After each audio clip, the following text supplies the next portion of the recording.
bitarangira nta bintu bitarangira ariko yashatse umwaka urarangiye aje kungaruraho ibintu nawe narekeraho bazasohora basohora hehe umwaka washize yaravuze kandi ntacyo wigeze umusubiza kandi nta bintu ngewe reka rero nkubwiza ukuri nge nizera ko niyo n'abafitanye ikibazo n'umuntu kigeraho kikarangira mushaje mwaturekeye ikibuga mukagenda ko mushaje abajene ko ikibuga ari icyacu mwabakecuru mwe mwaturekeye ikibuga mugatumuka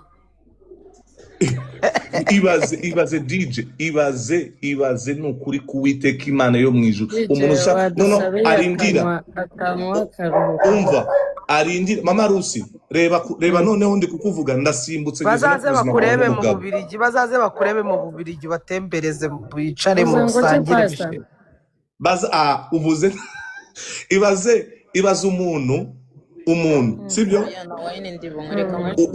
reba umuntu sibyo umuntu winjira no mu buzima bwawe bwanjye na mama n'ababyeyi banje sibyo urumva umuntu ari sawa reka ngwitangazo ribaha ngaha mu Bubirigi ntabwo ari muri Afrika ngo birukane umuntu asohoke mu nzu bwira mami abibabwire mu gifurama mami njo bambe mu frama la prota libra njo mama njo bambe mama wanjye arambwira ati ngo ntabwo yata umwanya ku muntu yeke speak mama speak here in 3 minutes aravuze ati ngo ntabwo yata ku bantu bashaje arabiza umuhungu we ko ari class ngewe nisiga parpe wakorera ukwezi amezi 2 nisiga Tom Ford number 1 igura amayero 2,000 wazayakorera hashize imyaka 3 ngira abantu banje bankande wanga urebe intare zimanuka hanga ucanganikirwa mbwire ngo mu nkande urebe bamanure amalion urebe bari fuhe ry'abamanure nagigi rero muzamure mu muhereza amagift base mu mushimisha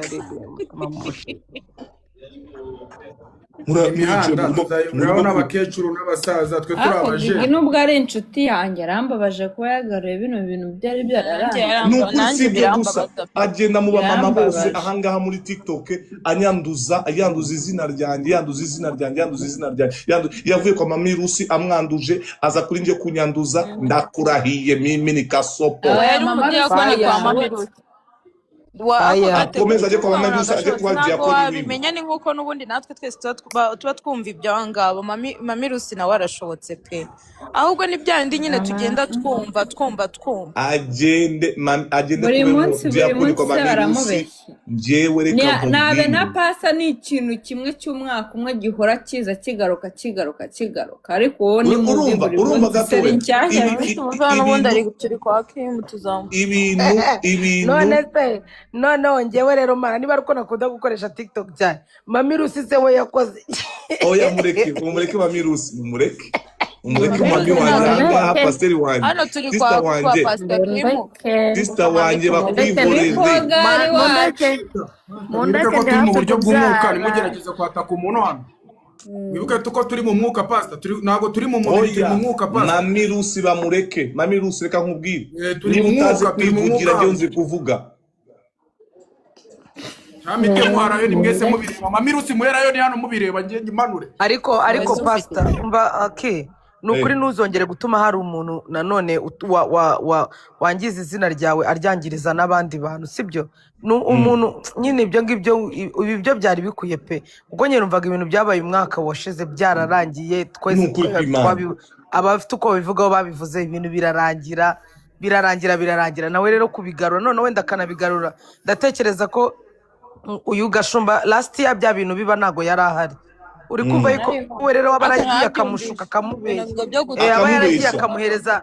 aba yaragiye akamuhereza version yiwe nziza akanga wenda nko kuvugisha ukuri ko ukuntu ibintu biba byaragenze ugasa hano hari abantu bagenda bakavuga abandi nabi bakangisha abantu nabi umuntu akakwanga mutarahuza mutaravugana so rero ndi kwibaza ko rwose Gigi nawe ni umumama ejo bundi nabonye kuri TikTok yiwe ameze nk'umuntu byaye vuba ufite akabebe gatoya nukuri kwimana gushaka kumuca umwana umuvugo Gigi nawe rero ndi kwibaza yuko niba afite n'umugabo nago ntabwo umugabo we yakwishimira kubona umugore we aba ari guhora mu tuntu nk'utu ngutu tw'amatiku uko abagabo bakunda icyubahiro na Gigi rero nawe na cooling down nta bintu bitarangira niba ari n'ikibazo yazanaganira bikarangira umwuka mwiza Gigi ni ukongera mukuru wa ugatambuka Congress ni mukuru wa Congress niwe muri umunani ari umva mukuru nkubwire we Bria yewe ndumva ari ntabwo funny rero so ni ibintu by'imiryango nyine bose Bria n'abatatu ako gashaka kanya rero ngo nibareke umupfuye kuza gusambira kuri pastor niba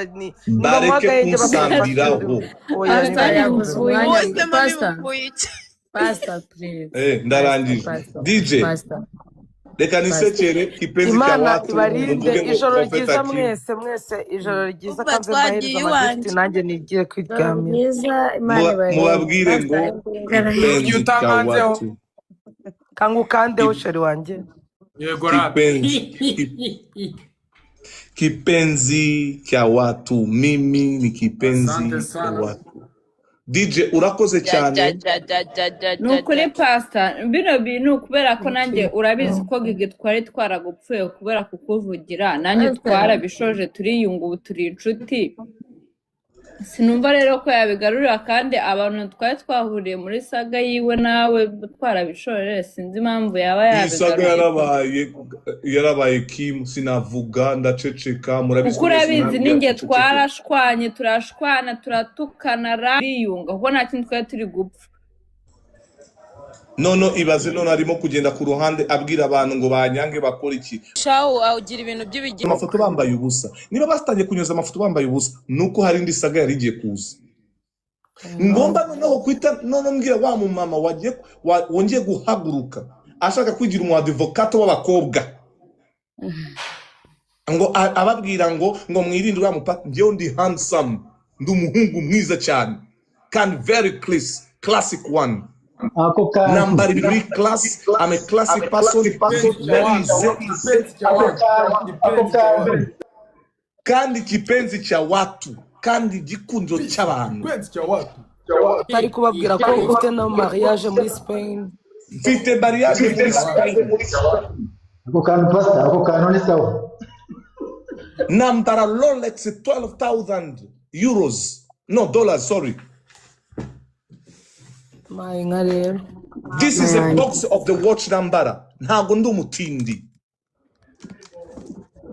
this is a Rolex nambara y'amafaranga 12,000 by'amadolari nayigure n'umupapa naje kubwiriza mu Bwongereza 12,000 this is a Rolex I wear that nuje ngo ni fake one bakoreka pastor bakoreka kazi iyo mpamvu nakwitse isaha nambara y'amafaranga make yani yingi ya Apple last version nayiguze 2,200 cy'amayero 1200 niguriwe na mami wanje hanga uri mu Rwanda so bivuga ngo don't stop it I'm a classic man shaka kugura umugore namugura ku mafaranga ntabwo najya gukoresha amasengesho shaka gukora icyaha najya kugura umuntu ku mafaranga mfite umukobwa dukundana mwiza cyane vango haleluya cyane I know very classic one yo ndamuzi pe ni mwiza pasa ndamuzi ni mwiza iyo atambutse nanjye ndavuga ati ngo mana warampaye ni mwiza pe ufite amafaranga ye vuga ngo amen amen uraho ngaho uri umutindi uri gusa niba ko kuri umuntu w'umugabo ngwino ukandeho Lion ahanga dukande Lion tuzikorere kuri DJ Brian cyangwa se Mami Rusi dukande Lion unanirwa araba umugabo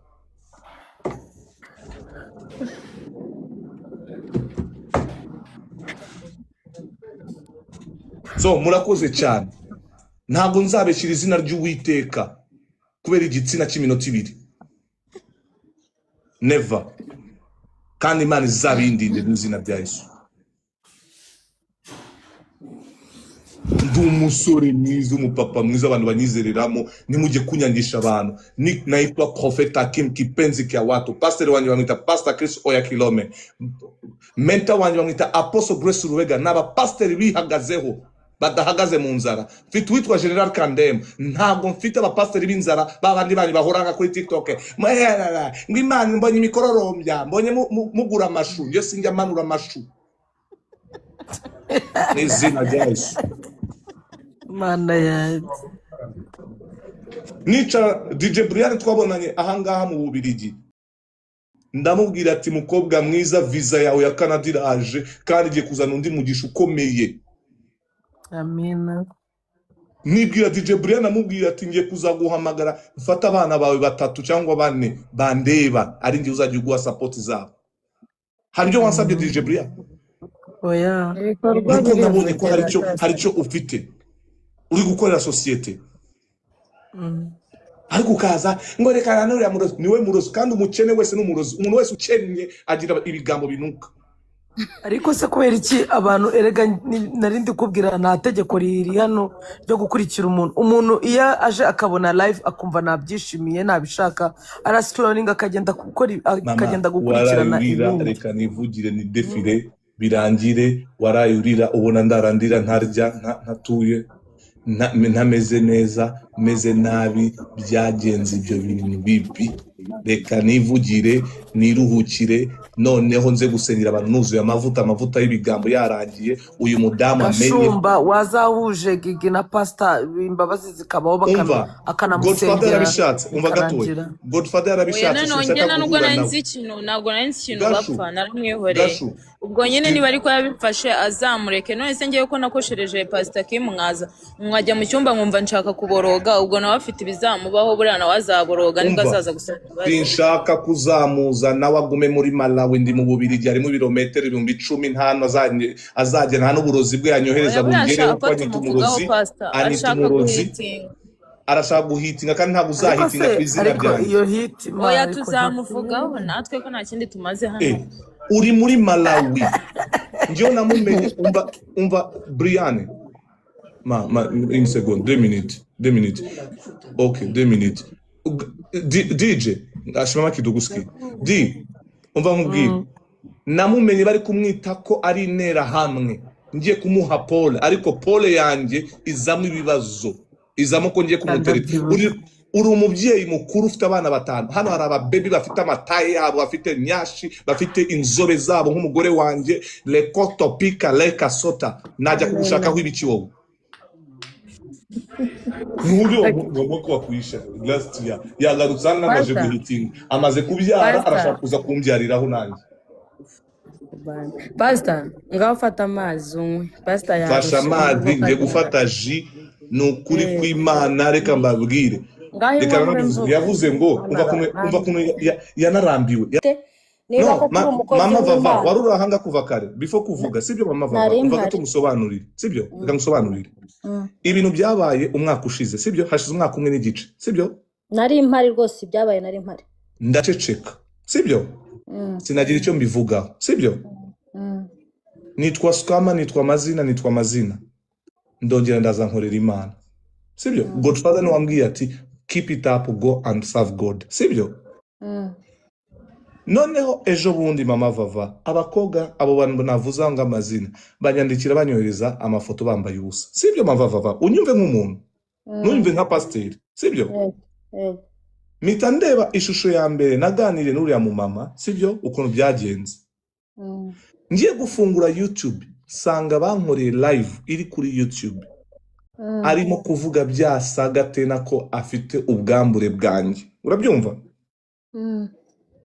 ibintu byarangiye umwaka ushize araza aragira arabihagurukira sibyo ubu koko mbiceceke sinze kubibwira abantu bankurikirana nk'ubu ngubu uhagaze hano kuri pano arakuzi muri inshuti sibyo ahise kwandikira ngo vava uzamutse kuyo mu pasiteri uyo agiye kuguteza ibizima urabyumva neza mama kandi birashoboka ko ndi kukubwira ngo mama vava ugiye kuba umuntu ukomeye muri Amerika ugiye gutunga ibi n'urugero sibyo ndi kukubwira positif yego uyo muntu araje agukubisa amagambo ntabwo nzi yego ubu se ko kuzakomeza kunyumva cyangwa uzagera kurya amagambo y'inshuti yawe n'urugendo ndi kuguha ibyo bintu bamaze kunyereza ayo mavideo yose bambaye ubusa ejo nejo bundi kuko nta kintu navuze nsange nagiye hari ukuntu tunanirwa abapasiteri umuntu akakwandikira ukamusubiza utabizi ukamubwira ati ngo wow cyangwa ukamwandikira okay cyangwa se ngo wow you are looking good kandi ubwo ukaba wakomanse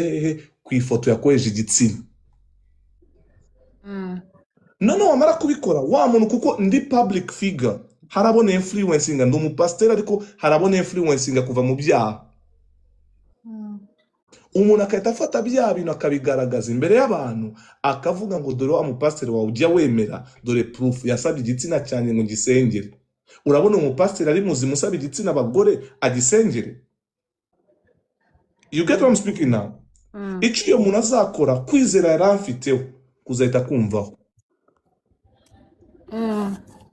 So bivuga ngo nabivuze ndi kubwira abantu yarabika ryambayeho.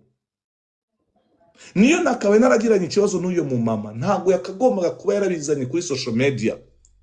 Yakagombaga kuba yarahamagaye abantu banyegere cyangwa se iki cyangwa kamamagarangiye akambwira ati ibi bintu byabaye ibi nibi ibintu byabereye mu bwihisho ntibizwa kuri social media, kuko nacecetse abantu bazi ko ibyo yavuze byose ari ukuri. Pastor njye n'ukuri ndakumva, ariko ikintu kimwe ugomba kumenya, reka ndivuge nigendere ntago kina nubwo nashaka kuzamuka no ndavuga. Ikintu kimwe ngewe nakubwira nuko igihe cyose utazabasha gukemura ibi bintu n'abandi bazaza.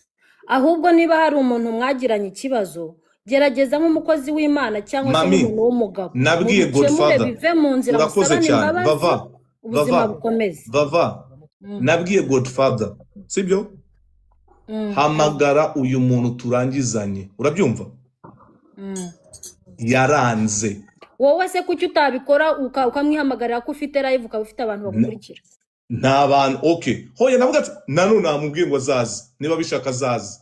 Niba mwarahuriye ni box muzahurireyo mwongere muhurire hano mu birangiza abantu. Umva nkubwire. Naho ibi ngibi ntabwo bizarangira pe. Mubyeyi mwiza, uyu mu mama ntandusha kumenyekana, ntandusha title, ntandusha amafaranga, ntandusha icyubahiro, ntandusha buri kintu cyose. Nagombaga kubivuga. Kuki mukunda kurengera amafuti? Niba ibintu byarabaye muri icyo gihe umuntu akagarurana none ibintu byarangiye, kuki bawumva ngo umuntu ari we wajya kumushaka? Ntago biba bisobanuye ko cyarangiye. Hari ukuntu ibintu biborose ariko bitararangiye mu by'ukuri. Niyo mpamvu tuvuge ngo okay mama, umva gatoya, yaravuze Bava urakoze cyane, yaravuze nari nagomba yabwiye abakunzi ngiyo ndi kubwira abakristo banjye, ntabwo naje kwisobanuraho. Nashaka kunsaba imbabazi azaze kunsaba imbabazi, nashaka ko twiyunga tuziyunga, ko ngiye ndumushumba uri openly. Bibiliya avuga ngo umuntu nakugarukira akavuga sorry, nawe sorry zabiri hari. Uwitwa Ladies Choice, mwabonye ibyo yagiye kunkuraho ama video, yaje kunsaba imbabazi byararangiye, azahangaha tugakundana. Nyamuntu utagukozeho video pastor, ariko nyuma arigaya akaza gasaba imbabazi. Ariko ntago twajya mu bintu nk'ibyo ngibyo bimeze gutyo ngo ngiye gushaka umuntu andusha se influence. Ngiye ndi umupastor andusha influence, ntayandusha. Andusha se cyubahiro, ari muri Malawi ndi mu Bubirigi, nta kintu na kimwe. Ashatse kubishamo amafaranga nabishoramo amafaranga kumuruta. Tukareka iby'umwuka none tugahangana physical. Urumva rero wabugiye gukoresha imbaraga kandi ariko ntabwo nabikora mama, nibyo navuze. Nasobanurira abantu bankunda ikibazo mfite. Nakore wiharabika mama Vava, nanze kujya nitaba umuntu ari we wese wa social media. Nguyu Igete ni mukobwa wanje, umugabo bakundana fiancé wasenga mu rusengero iwacu. Mubaze ngo namuhamagaye kangahe. Cyonse cyo nuko ibi bintu bizarangira kandi uzabibona, muzabirangiza ibi byose. Abantu benshi barakoze cyane, yanyumvisha nawari aranyumva, kandi ndamusengeye. Numvisha afite nibibazo, ndamusengeye mu majina gutera ntago ari umuntu ukomeye cyane pastor, arabikomeza. Reka nkubwire Gigi ntago abikomeza. Ngewe ndabizi. None se umwana mubi yaje kunkora video ejo bundi. Nicyaga kitigeze kirangira nkuko nawe ubugana guciye mu ijambo. Iyo ari umuntu utabikomeza kubera yuko nawe muri hari ikindi yabwiwe warungyara baba. Natukanye na Gigi kubera uno mu pastor turatukana ariko yaraje turabisoza. Gigi yaba ari umuntu utabikomeza ntabwo yakaje inbox kwangisha umuntu undi. Afite urwanga ahubwo ruri deep, atekereze neza icyo ajya avuga ngo arakishijwe aze babikemura. Gusa wenda nawe agira amakosa nk'ay'abandi bose ariko nta rwango agira. Nuko ntabwo tuge kumushinja urwango, areka izina ryanjye gusa. kuko nanjye ntabyo mvuga. Namaze imyaka yose ahangaho umwaka n'igice ntaravuga izina Gigi. Abantu bakaza bakabyandika ngo Gigi utose umuntu ahanga. Sinigeze mvuga Gigi n'umunsi n'umwe. Abantu bavuga ngo yaramutoheje. Sinigeze mvuga na rimwe ahangaha Gigi. Nagombaga no kubivuga n'abantu bamenye ukuri kuri ku mucyo. Ndabizi ko bigiye kwandikwa bakabimenya, isi bimenye ko narenganyijwe. Nuko intambara z'abangaba bombi ninjye wazivurugusemo, none zigarutse bose turi inshuti. Rata Imana, umva nkubwire, rata Imana iguha umugisha, Imana ikuzamure, ikugirire neza, iguha amahoro. Kim Gatema, ndagushimiye imbere y'abantu bose 1400 bankurikira. Ndashaka kubwira ati wahagararanye nanjye mu gihe isi yose yandetse. Ibi ndabigushimiye, wahagaze ku kuri tutaziranye. Nk'uko Imana yagushizemo mu mutima kundwanirira, niko izahagurutsa abandi kurwana ku izina ryanjye. Ninkora ntabwo nukuri. Nababwiye ngo mfite ubukwe ejo bundi muri Spain. Ndabatumiye mwese muzaze. Nta mukobwa negeje gutereta, negeje gukora buri kintu cyose. Izo swaga zimara kuba, uyu mwana bita Gakiza yari umwana wanjye nsengera buri munsi. Yaranyanze kubera izo swaga. Nawe bavuga ko ari abagire.